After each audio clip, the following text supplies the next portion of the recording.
Finally, I'm free from that burden. Starting today, my parents are moving in with me at my house. When my parents passed away, my husband Scott demolished our family home and stood in front of its site. He blurted out, "Hurry up and bring the inheritance to our place." I stood there in shock and asked, "What are you talking about? Have you lost your mind?" At his words, I couldn't help but laugh. I realized what this was all about. "Why are you laughing? Don't you understand?" Scott and my in-laws looked at me, puzzled. That's when I told them the truth. My name is Amy Jackson. I was born the eldest daughter of ordinary office worker parents. I have one brother, and we were a very normal family. I married Scott when I was 30, and we had 2 kids. Balancing work and parenting, I suddenly found myself at 52. My son Eric and daughter Judy had grown up to be fine adults, each living on their own and starting their careers. Now was the time to relax with my husband. It was an ordinary life, but I was happy. I thought I would continue to age like this, but my simple life changed one winter day. My father was in a car accident and suddenly passed away. He was only 68 at the time. Our whole family was overwhelmed with grief, especially my mother, who was so depressed she couldn't even eat. "Mom, I know it's hard, but you have to eat," I told her again and again. "I know, but I just don't have the appetite. It feels like there's something stuck in my chest," she replied. My brother and I thought she was just emotionally distressed and watched her for a while. However, she rapidly lost weight in just 3 weeks. Worried, I took her to the hospital. The diagnosis from the doctor was shocking. Cancer. The cancer was advanced, and surgery wasn't an option. She had about a year left to live. I hadn't had the chance to really take care of my parents yet. When I thought I had lost my father, now my mother was facing this illness. I was even more devastated than when my father passed, but I couldn't grieve forever. My brother lived far away and couldn't help, so it was up to me to take care of my mother. I told Scott that I wanted to live with my mother. I couldn't leave her alone, both emotionally and physically, during her illness. But Scott's reaction surprised me. "We just finished dealing with your dad's funeral, and now I have to be dragged into more of your family's issues," he said with a sigh, clearly annoyed. "You don't have to say it like that. Can't you just drive her to the hospital and back?" "Do we really have to live with her?" I asked. "I think she might feel lonely. If it's not okay, maybe I can just live at my family home for a while," I suggested. Scott became indignant. "And who's going to take care of my meals while you're gone?" "I'll come and cook, of course." "What about cleaning? Who's going to do the laundry?" he demanded. I fell silent. I intended to do what I could, but I couldn't do everything as before. Being confronted with this reality hurt. If someone said I was being selfish for wanting to care for my mother, I wouldn't be able to argue back. I'm sure my mother, being considerate, would say everything is fine as it is, but I really wanted to do something for my parents. "Fine, but I'm not helping with anything, you hear?" Scott grudgingly said to my silence. His attitude was arrogant, but he had ultimately agreed. "I'm sorry and thank you," I said. Although I thought he was being awful, he had agreed to my wish. I suppressed my desire to argue back and thanked him. Despite the trouble, Scott and I started living with my mother at my family home. We had originally been living in a house provided by Scott's employer. Scott was an only child, and since his father really wanted us to live together, we didn't plan on buying our own home. We were going to eventually move in with Scott's parents. Living in the company housing was more convenient for work, and the rent was only about $1,000 a month, so it wasn't a big burden.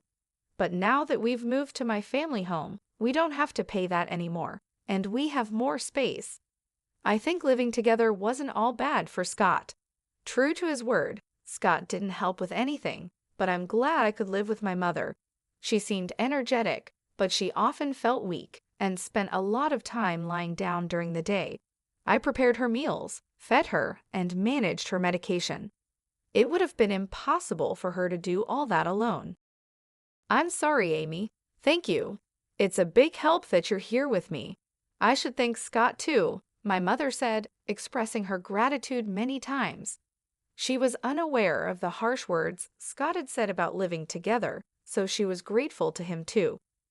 One evening, after my mother had gone to bed and Scott returned home, I brought up the subject of my mother's treatment while serving dinner.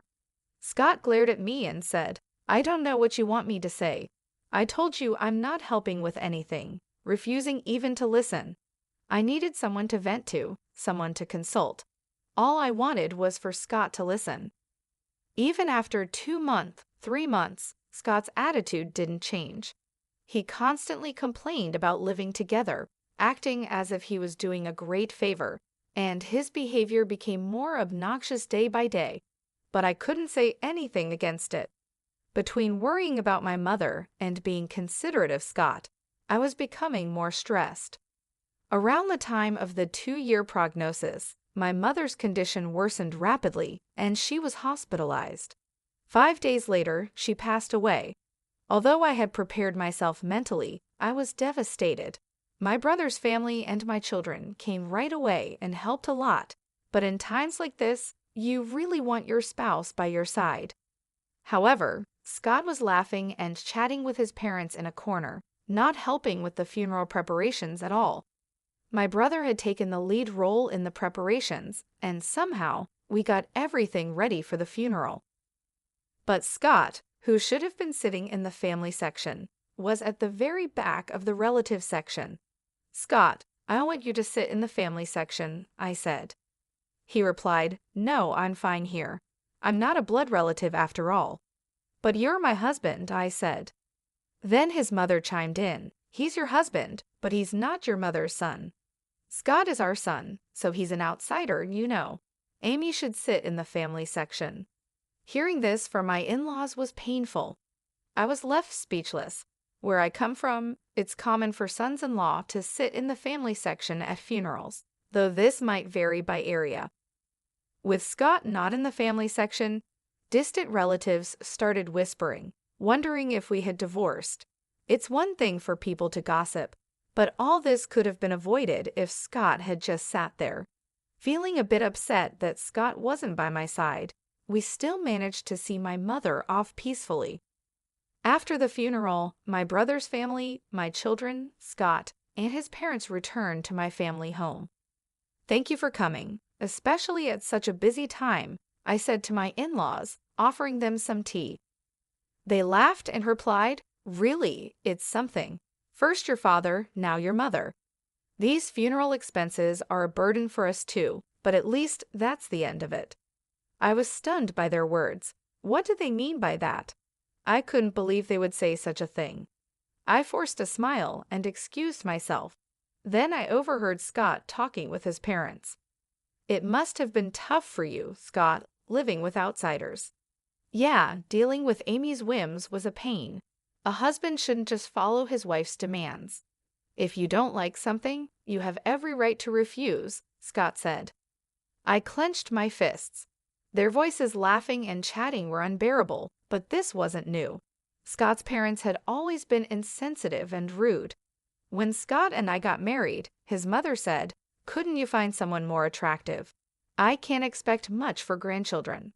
His father joked, "They say beauty gets boring after 3 days. With Amy, you won't get bored," and Scott just laughed. Reflecting back, neither Scott nor his parents had said a single comforting word to me, either at my father's funeral or after my mother's passing. Instead, they ridiculed me. I had felt sorry for imposing on Scott, but now I questioned his behavior as a person. I had been too concerned about Scott while just wanting to do right by my mother. I realized I shouldn't have felt so guilty towards Scott, especially since he wasn't supportive. While I simmered in anger, Scott and his parents continued to laugh and chat in another room. If my brother's family and my kids had heard them, they would have been upset, but fortunately, they were in the kitchen. I was relieved to be the only one who heard Scott and his parents' conversation. Then my mother-in-law spoke up. "Amy," she called. "Yes," I replied, startled. "Can I have this?" she asked, holding my mother's purse. Confused, I stammered, "Oh well. Your mother won't be needing it anymore, right?" Scott suggested I take it home. "Maybe I'll just keep it," she said, holding up the purse and inspecting it. I couldn't believe her audacity, especially right after the funeral. I took the purse from her and said firmly, "No, you can't." Her expression changed, not because of the purse, but because I, her daughter-in-law, stood up to her. Yet, I stood my ground. "We're not ready to sort through my mother's belongings yet. We'll distribute her keepsakes among the family later." My mother-in-law turned red with anger. "What do you mean? Are you saying I'm an outsider?" "You said earlier at the funeral that even Scott was an outsider to my mother. How come Scott is an outsider but your family isn't?" I retorted. Hearing this, Scott and his father also turned red. "What are you saying? Apologize to Mom. How disrespectful of a daughter-in-law to talk like that." Their commotion drew everyone from the other room. I didn't expect to be called an outsider after all the effort we put into attending the funeral. "Let's go home, Dad," my mother-in-law shouted at me in front of everyone and stormed out of our house. For some reason, even Scott was angry and left with his parents. "What happened? Did you really call your mother-in-law an outsider?" everyone asked me. Having heard only her side, taken out of context, it might have seemed like I was the one being harsh. But I explained the situation to everyone, and not a single person blamed me. Grandpa and Grandma should be more considerate of other people's feelings. That's just how Dad, Grandma, and Grandpa have always been. My children sided with me. But I still couldn't forgive those three. Scott hadn't come home for a while since that day, and I hadn't contacted him either. I didn't think I should be the one to apologize, and I wasn't sure if I could forgive him even if he did. But I knew things couldn't stay this way forever. Then one day, Scott came back. "Welcome home," I greeted him, suppressing the anger that flared up at the sight of him. "It's been tough, huh?" His gruff words were an attempt at showing concern, and I was taken aback. "Take the kids and go on a trip. It'll be a good change of scenery for you," he said, handing me travel vouchers. I was speechless. Instead, tears started to stream down my face. It might have been the kids' idea, but I was touched that Scott went along with it. I immediately contacted the kids to plan the trip. "Really, Dad suggested this. It's surprising, isn't it?" The kids were astonished by my proposal. It seemed like it really was a gift from Scott. "I wonder if Dad feels bad about what happened," I said, laughing. I gratefully accepted the travel vouchers from Scott. "I'll be off then." "Yeah, take your time. Stay with the kids at their places too. Why not?" "Really, I can't be away that long." "Don't worry about me. I'll relax at my parents'. Just enjoy yourself." With that, Scott sent me off. Judy was happy to have me visit, so before the spa trip, I stopped by her place and then Gary's. I hadn't been able to visit them while caring for my mother, so I helped out by cooking and freezing meals for them. "Mom, you should relax, but thanks. This really helps," they both said, delighted to have my cooking at home. This opportunity was all thanks to Scott's suggestion. Then came the eagerly awaited spa trip. I spent a relaxing time at the hot springs with my children. The weariness from caregiving and the sorrow of losing my parents seemed to have healed quite a bit. I was away for almost a week, but both my kids returned to their homes with bright smiles. "That was fun. We should thank Dad for once." "True, just this once. But I wonder if he's up to something," Judy joked. "Don't say that. Dad thought about us in his own way," I laughed. When I returned home, planning to share the memories with Scott and start our life anew as a couple, I was speechless. "What? The house is?" I looked around in disbelief. Despite recognizing the location, the family home that should have been there was gone.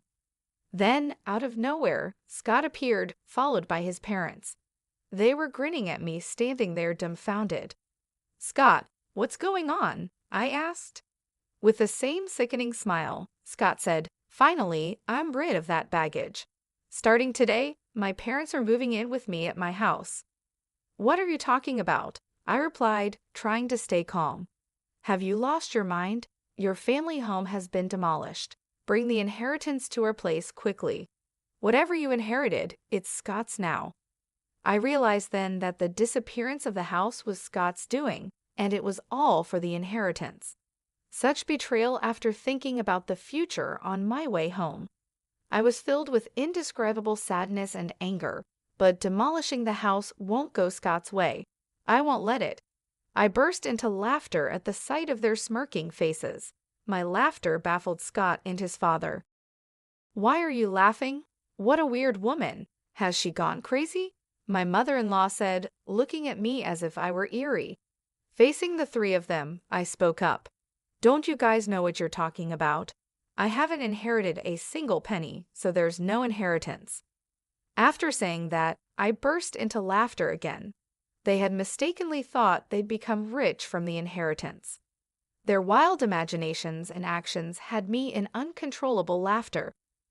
"What do you mean? Explain yourself," Scott demanded.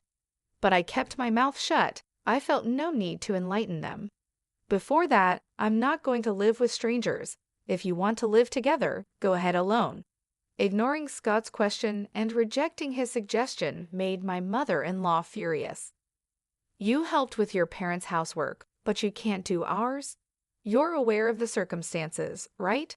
I agreed to live together, didn't I?" she yelled. "I told you I didn't want to live together.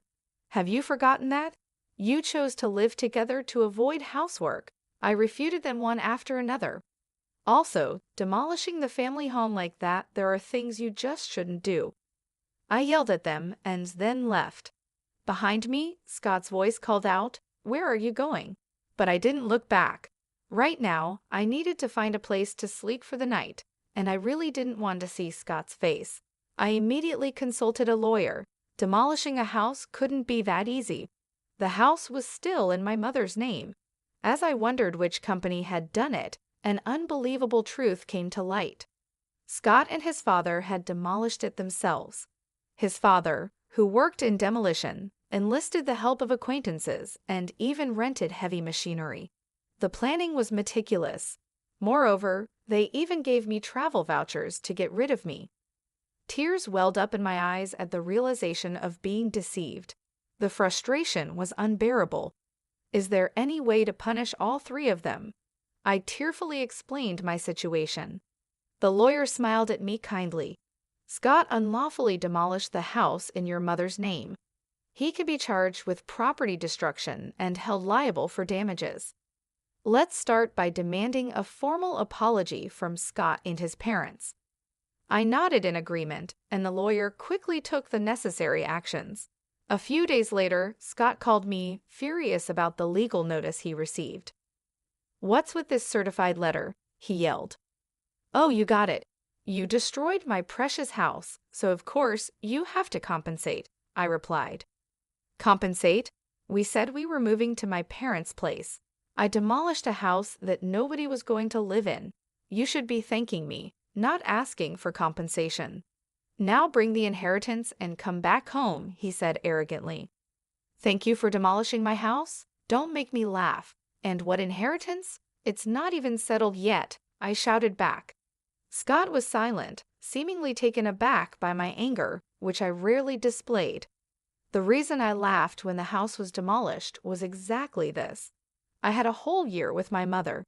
It was obvious that we would discuss matters of inheritance. So I told my brother I didn't want anything and to give it all to him. As a result, he inherited all the cash and stocks. He insisted that I should have the house since he lived far away and couldn't manage it. If I wasn't going to live there, it could be rented out. That was the plan. Either you and your father restore the house to its original state or pay the amount specified in the letter. I was considering settling this amicably. "Well, fine. If you can't pay, I'll file a police report and sue you," I declared. "I'm sorry. I didn't think you'd get so angry," Scott said, starting to make excuses. "Of course, I'm angry. What do you expect?" I snapped. Scott seemed to think that if my family home was gone, he wouldn't have to live with his parents. His father had always wanted to live together and had a fondness for Eric. Scott had refused to live together before, citing difficult commutes, but his parents thought I was the one against it. So he convinced them by demolishing my house and making it seem like I'd move in with them with the inheritance. But I couldn't forgive him after hearing such a thing. Please give me a break. I didn't mean any harm. Dad's sorry too. If he's truly sorry, then agree to the settlement, I said and hung up the phone. Scott kept calling and sending messages, apologizing. If you're sorry, just transfer the money, I pushed him away. I knew my childhood home couldn't be restored, but this was the only way I could deal with my unbearable feelings. I stayed at Judy's place. My brother's family and my children knew about the situation, although my brother must have been angry about our house being demolished without his consent. He said, "I won't interfere, but I'll help in any way I can. Do what you think is best, Amy." Everyone condemned Scott's actions and supported me. A month passed without any compensation or alimony payment from Scott. During that time, there was no contact from him. I couldn't stay with Judy forever. I wanted to get the money as soon as possible to at least establish a living foundation. Contrary to my wishes, something unbelievable happened. It was revealed by Judy. "This apron looks a lot like Grandma's," she said, showing me her smartphone screen. I was surprised when I saw it. It was a listing on a flea market app. The apron Judy mentioned, similar to my mother's, was a unique one I had made for her. "What? This is Grandma's apron. I made it, so I'm sure," I said. Judy quickly checked other listings. The seller seemed to have recently joined the app with no transactions or reviews yet. There were nearly 50 items listed, and to my horror, all of them belonged to my mother. I immediately realized it was Scott. He was the only one who could have taken my mother's belongings after demolishing the house. I called Scott right away. "What's this about the app?" I asked. "App?" Scott responded, sounding annoyed. "Don't play dumb. You're selling Mom's things without permission, aren't you? Cancel those listings right now," I demanded. Scott, sounding panicked, replied, "What? No, it wasn't me. Who else would do such a thing? I'm coming over right now to get everything back," I said and hung up. Then I immediately headed to Scott's parents' house with Judy. "Where are Mom's things?" I demanded as soon as we arrived, confronting Scott at the door. I don't know anything about it," he stuttered. "Tell the truth, Dad." Judy joined me in pressuring Scott. He seemed flustered. Scott's parents noticed our presence and came out. "Oh, Judy, you're here," Scott's mom greeted, smiling at the sight of her granddaughter. Angry, Judy said, "Grandma, tell Dad to tell the truth." "The truth? Grandma's belongings that passed away recently? Dad seems to be selling them," Judy said. At Judy's words, Scott's mom burst into laughter. Scott, with a troubled look, kept repeating, "It really wasn't me." Then his mother loudly exclaimed, "Scott is selling them. That's impossible. I am the one selling them."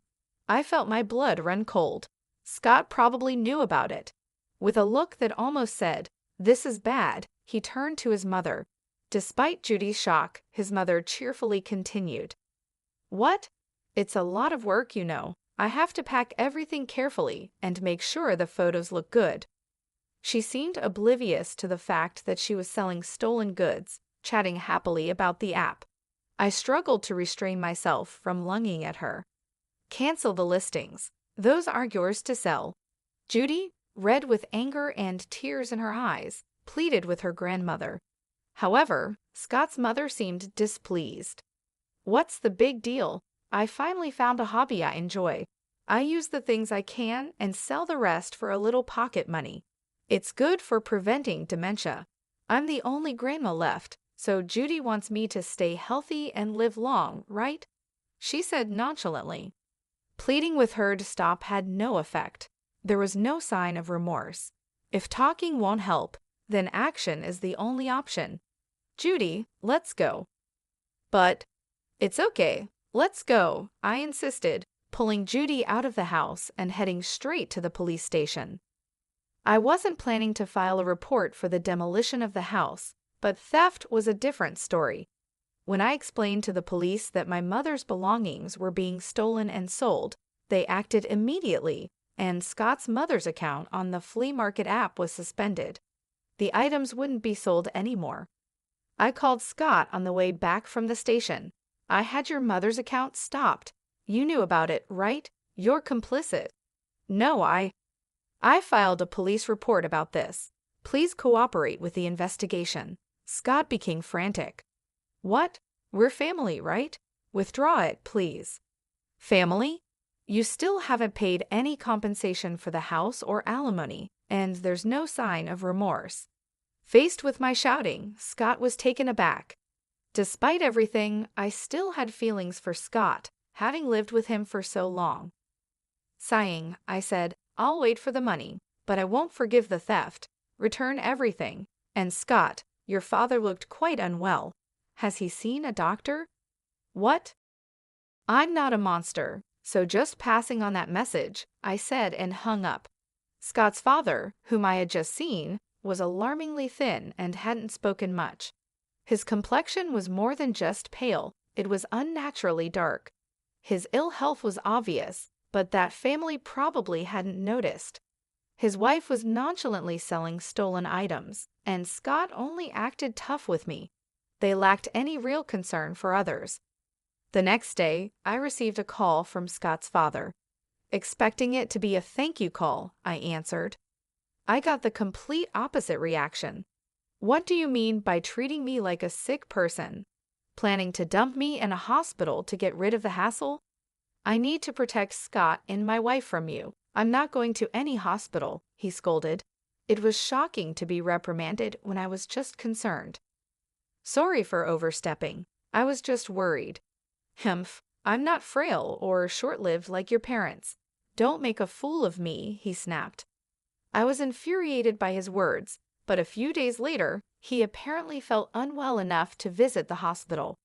The diagnosis was terminal cancer. Scott called me in a panic. Dad's got terminal cancer. What am I going to do? I just snorted. I don't know. What did he say when I suggested going to the hospital? He said, I'm not frail or short-lived like your parents, so deal with it yourself. How can you be so heartless, Amy? I never thought you'd be such a person. Did you ever say a single warm word when my mother was sick? Reflect on your own actions, I said and hung up. As expected, Scott's father passed away soon after. As a human being, I didn't want to harbor negative feelings towards the deceased, but recalling everything that had been done and said, I couldn't shed a tear. After his funeral, his will was found. Despite all this talk of not being short-lived, he had made thorough preparations. The house goes to the grandson Eric. The rest of the estate is to be divided between my wife and eldest son. I was surprised to see Eric's name. Scott's father had always favored him, wanting to live with him.